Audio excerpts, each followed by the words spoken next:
So my emergency scenario is the hypoglycemic one, where a 71-year-old male person in cardiac rehab is and has type 2 diabetes. Like after around 12 minutes of exercise, they become like shaky and like they're becoming unresponsive and erratic, which can show signs of maybe this could turn into like a worse scenario or something like that. So we would immediately, obviously, in this scenario, it says I stop exercise, but immediately stop the exercise altogether, have the patient sit down, and then we would first check their blood glucose level.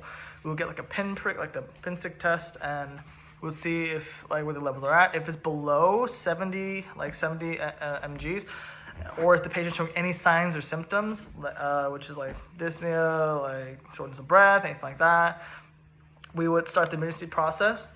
We would give them like a carbohydrate, like maybe something sugary, like a Coke, like a soda kind of thing, or there's something called glucose gel you could also give them.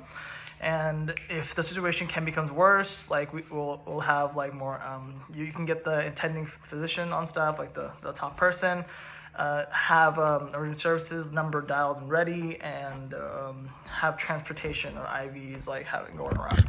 And the key vital signs you're going to check is first the blood glucose level with like the finger prick test.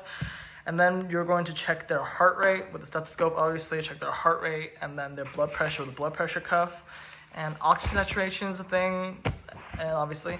And if the situation resolves itself, like maybe it was just like there's immediate food and like they're seemingly doing okay, like we'll have them like stop. We'll check their glucose levels again, and if it's like over 90 at that point, then we're gonna keep monitoring them for a little while. Like make sure like everything's okay, and then we'll send them home and like we'll send them home and to make sure everything's stabilized, and then recommend they like go to a physician to like meet up.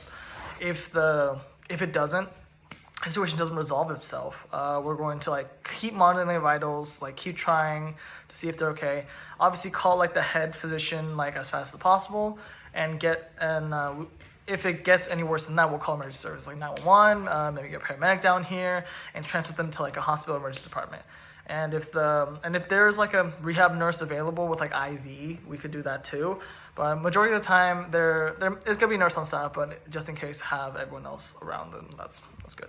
Yeah, and yeah, that's the main thing we can use.